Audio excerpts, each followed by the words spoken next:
এই জায়গা বেঞ্চ হবে, এই নিয়ে খেলাধুলা বন্ধ। তাই খেলাধুলা বন্ধ হলে আমরা এলাকার যারা খেলি, সবসময় খেলি, তারা কোথায় যাবো? খেলবো কমরে, মাঠ তো নাই। শীতের সময় ব্যাডমিন্টন খেলি, ক্রিকেটের সময় ক্রিকেট খেলি, একটা তালে যতটুকু আসছি। কিন্তু এটা তো আলে খালাই কোমর পর্যন্ত পানি এলে পানি হেলাই পাকা করছি। পাকা করতে এবার 2-3 লাখ টাকা গেছে আমার নিজে উঠাই দিয়া খেলাধুলার পারলে কাঁচা বলছে বেঞ্চ হবে, পার্ক হবে। আমরা যাবো, আমরা খেলবো কোথায়? একটি অংশের দাবি হচ্ছে ঠিক এই অংশটি না নিয়ে যদি পার্কের জন্য তারা এখানে যে অংশগুলো রয়েছে এই অংশগুলো নিত বা এখানে বেঞ্চ তৈরি করত, সেই ক্ষেত্রে কিন্তু তাদের জন্য কোনো সমস্যা ছিল না। কারণ তারা যে অংশটিতে একটি খেলার জায়গা তৈরি করেছে ঠিক সেই অংশটি যদি খেলার জায়গা হিসেবে থাকে, বাকি এই অংশগুলোই যদি বেঞ্চ থাকে যেখানে মানুষ বসে খেলা উপভোগ করতে পারবে, তবেও তাদের সমস্যা না। ছিল কুমোর মতো পানি ছিল, এই পানি আমরা বিডিবাড়ির থেকে আনলিয়া তারপর বট করিয়া এখানে আমরা খেলার মাঠ করছি। এলাকাবাসী সবাইকে নিয়ে এক লাখ আমরা খেলি, শীতের সময় ব্যাডমিন্টন খেলি, গরমের সময় গ্রাউন্ড খেলি। এই মাঠ সব মিলে এক লাখে খেলি, এই মাঠ নষ্ট করা যাবে না।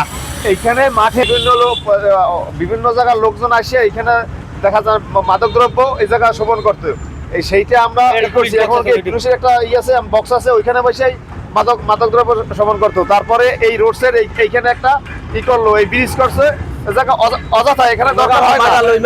এখানে আগে মাঠ ছিল, তাদের আমরা ছাড়িয়ে দিছি। কিন্তু এই যে বর্তমানে যে এখানে মাঠ আছে, আমরা নিজে অর্থায়নে আমরা এটা মাঠ করছি, এটা প্রায় কোমর সমান পানি ছিল। এটা আমাদের ডিসি স্যারের বরাবর আকুল আবেদন, আমরা এই মাঠটা জানি আমাদের সুরক্ষিত থাকে।